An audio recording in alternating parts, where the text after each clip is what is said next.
Hello students, how are you all? I hope બધા જ મજામાં હશો. શ્રી વલ્લભ કન્યા કેળવણી મંડળ સંચાલિત શ્રી સીકેજી પ્રાથમિક શાળા રાજકોટમાં આપ વિદ્યાર્થીઓનું વેલકમ છે. આજે આપણે સ્ટાન્ડર્ડ 7th ઇંગ્લિશની અંદર ડાયલોગ રાઇટિંગ જે છે એ સમજીશું. તો ડાયલોગ એટલે શું? તો કે સંવાદ, અને રાઇટિંગ એટલે લેખન કાર્ય. આપણે ફર્સ્ટ સેમેસ્ટરની અંદર પણ શીખી ગયા કે ડાયલોગ આવતા, 6ની અંદર પણ ડાયલોગ આવતા. તો અહીંયા આપણે બીજા ડાયલોગ જે છે એ શીખવાનો પ્રયત્ન કરીશું કે એની અંદર બ્લેન્ક્સ જે છે એ કેવી રીતે આવતી હોય છે. ફર્સ્ટ જુઓ કે કૌંસમાં આપેલા શબ્દોનો ઉપયોગ કરી સંવાદ પૂર્ણ કરો. I have called you to invite you for a puja, એટલે કે હું તમને આમંત્રણ આપું છું. વોટ્સ ધ રીઝન એટલે કારણ શું છે. પ્લીઝ બી ધેર એટલે મહેરબાની કરી ત્યાં રહેજો. વી are celebrating my grandfather 16th birthday, અમે ઉજવી રહ્યા છીએ મારા દાદાનો 60મો બર્થડે. આઈ એમ સો હેપી, હું ખુશ છું. નીતા અને મોના વચ્ચેનો સંવાદ છે. Neeta says, hi Mona, how are you? કેમ છે મોના? હાય નીતા, આઈ એમ સો હેપી એટલે હું ખૂબ જ ખુશ છું. Nita, yes you sound happy એટલે યુ સાઉન્ડ તારો અવાજ જે છે એ જ દેખાય છે કે તું ખૂબ જ ખુશ છું. વોટ્સ ધ રીઝન શું કારણ છે. Mona, oh we are celebrating my grandfather 16th birthday એટલે કે અમે મારા દાદાનો 60મો બર્થડે ઉજવીએ છીએ. તો નીતા અને મોના પાછો ક્વેશ્ચન આન્સર કરે છે કે વાવ ધેટ્સ નાઇસ, ખૂબ જ સરસ. મોના શું કહેશે? આગળ મોના એવું કહે છે કે આઈ હેવ કોલ્ડ યુ, હું તને કહું છું ટુ ઇન્વાઇટ આમંત્રણ આપું છું ફોર અ પૂજા એટલે કે પૂજા માટે, અને પાર્ટી એટ અવર હાઉસ અમારા ઘરે પાર્ટી પણ છે. તો અહીંયા એના દાદાનો બર્થડે છે એના માટે એની ફ્રેન્ડ જે છે એને આમંત્રણ આપવા આવી છે અને બંને વાતચીત કરે છે. એ આપણે સમજી અને લખવાનું છે. નીતા શું કહેશે? શ્યોર, ચોક્કસ, આઈ વિલ કમ, હું આવીશ. મોના એવું કહેશે પ્લીઝ બી ધેર, તું આવી જાજે હો, વિથ યોર ફેમિલી એટલે તારા ફેમિલી સાથે. ક્યારે? 22nd July at 4 PM 4 PM July 22 જુલાઈ 4 વાગે તું આવી જજે. Neeta, okay see you then એટલે કે સી યુ, બાય બાય, ટાટા. Mona, yes I will wait for you એટલે કે હા I will wait for you, હું તારી રાહ જોઈશ. બરાબર. સેકન્ડ જો, you have to come for the wedding એટલે કે તારે આવવાનું છે લગ્ન માટે. એન ઇન્વિટેશન કાર્ડ આમંત્રણ પત્ર. My elder sister Neha is getting married, મારી મોટી બહેન નેહા જે છે એ લગ્ન કરે છે. વેન ઇઝ ધ વેડિંગ, લગ્ન ક્યારે છે. વેન એટલે ક્યારે. Why I have called you, શા માટે તને અહીંયા બોલાવી. અનંત અને નરેશ બંને વચ્ચેનો સંવાદ છે, ડાયલોગ છે. તો હવે અનંત શું કહેશે? અનંત સેઝ, યસ નરેશ એટલે હા નરેશ. નરેશ સેઝ, અનંત ગેસ એટલે ધાર, વિચાર. શું વિચારે? કે why I have called you, શા માટે મેં તને અહીંયા બોલાવ્યો. કેમ કે અહીંયા અનંત અને નરેશ બંને બોયઝ છે એટલા માટે અહીંયા આપણે વાત કરી કે શા માટે મને અહીંયાથી બોલાવ્યો. તો અનંત શું કહેશે? નો આઈડિયા, મને કંઈ આઈડિયા નથી, ખબર નથી. યુ ટેલ મી, તું મને કહે. યુ એટલે તું, ટેલ એટલે કહે, મી એટલે મને. Naresh says, my elder sister મારી મોટી બહેન, એલ્ડર એટલે મોટી, નેહા એનું નામ છે, ઇઝ ગેટિંગ મેરિડ તે લગ્ન કરે છે. તો અનંત શું કહેશે? કોંગ્રેચ્યુલેશન. અનંત સેઝ કોંગ્રેચ્યુલેશન એટલે અનંતે કીધું અભિનંદન. Naresh says, you have to come તારે આવવાનું છે ફોર ધ વેડિંગ લગ્ન માટે તારે આવવાનું છે, જરૂર આવવાનું છે. With uncle aunty and Sujal એટલે કે અંકલ આંટી અને સુજલ સાથે તારે જરૂર આવવાનું છે. હવે અનંત જે છે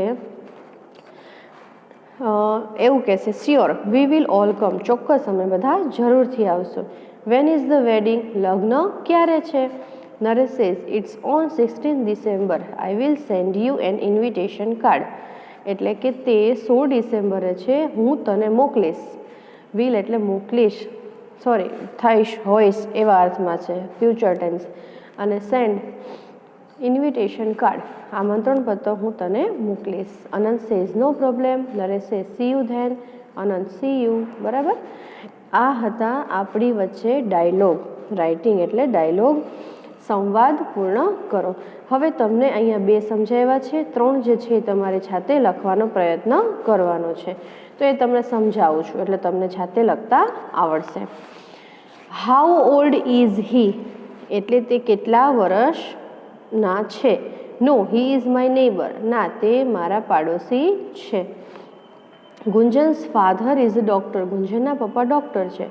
વોટ ડઝ હી લાઇક તેને શું ગમે છે. હુ ઇઝ ધીસ આ કોણ છે.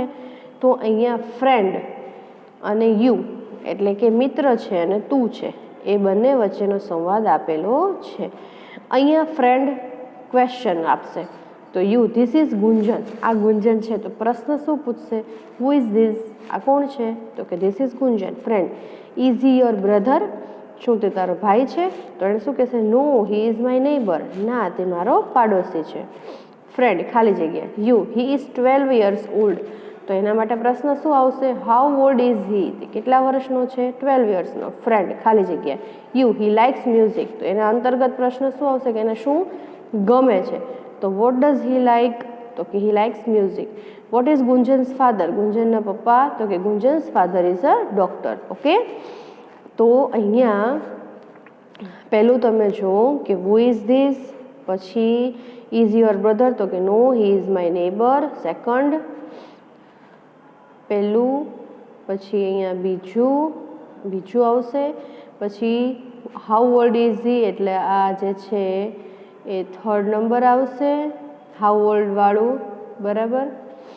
પછી 4th લાઇક્સ મ્યુઝિકનો પ્રશ્ન આવશે તો આ 4th what does he likes પછી ગુંજન્સ ફાધર એ 5th. ઓકે પછી નેક્સ્ટ જો has stood first at the board examination એટલે કે બોર્ડ એક્ઝામિનેશનની અંદર એ પ્રથમ છે. આઈ વિલ કમ હું ચોક્કસ આવીશ two celebrate my brother's success એટલે મારા ભાઈની સફળતા જે છે એ ઉજવવાની છે. યુ લુક હેપી ખુશ દેખાય છે તું કોંગ્રેચ્યુલેશન્સ એટલે અભિનંદન. હર્ષ હાય જયંતી સેઝ હાય હર્ષ ખાલી જગ્યા વોટ્સઅપ તો અહીંયા શું કહેવાશે. યુ લુક હેપી તું ખૂબ જ ખુશ છે બરાબર તું ખુશ છે. વોટ્સઅપ શું ચાલે છે. Yes I am very happy હા હું ખુશ છું. વાય જયંતી કહેશે શા માટે તો કે my brother has stood first the board examination second બરાબર એ બોર્ડ એક્ઝામમાં ફર્સ્ટ રેન્ક પર છે. વાવ ધેટ્સ ગ્રેટ કોંગ્રેચ્યુલેશન્સ એટલે અભિનંદન. Thank you but I have to come to invite you for a party બરાબર ક્યાં પાર્ટી છે. To celebrate my brother's success એટલે મારા ભાઈની સફળતા માટેની પાર્ટી છે. Of course I will be happy to join you એટલે હું ચોક્કસ જોઈન કરીશ. The party is on Saturday 7 PM please come. Jayanti says sure 5 નંબરનું આઈ વિલ કમ એટલે હું ચોક્કસ આવીશ બરાબર. રેડી તમને 2 સમજાવી દીધા અને આ તો એકદમ ઇઝી છે. 4 મેમ્બર્સ 4 સભ્યો કેટલા મેમ્બર છે. માય બ્રધર્સ નેમ મારા ભાઈનું નામ. વોટ ઇઝ યોર નેમ તારું નામ શું છે. My father is a farmer મારા પપ્પા ખેડૂત છે. આભા અને તેજસ્વીની બંને વચ્ચેનો સંવાદ આપેલો છે એ બરાબર તમારે સમજી અને આની અંદર લખવાનો છે. એટલે કે તમારે આ બધું લખવાનું રહેશે સ્પેલિંગની પાકી નોટમાં અથવા તો ગ્રામરની પાકી નોટમાં. પરંતુ તમને અહીંયા જે ડાયલોગ રાઇટિંગ આપ્યું છે એ તમારે ફોટા મોકલું છું એમાંથી જોઈ અને આ બંને જેવી રીતે છે એવી જ રીતે આખું લખવાનું છે. અને આમાં પણ સમજાવી દીધું છે એ યોગ્ય ખાલી જગ્યાઓ મૂકી અને પછી 5 ડાયલોગ જે છે એ તમારે લખવાના રહેશે સ્પેલિંગ કે ગ્રામરની પાકી નોટમાં બરાબર.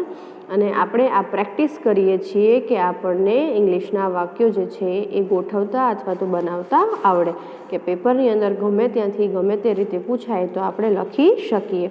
ઓકે બાળ દોસ્તો આઈ હોપ કે તમને સમજાઈ ગયું હશે. આવજો.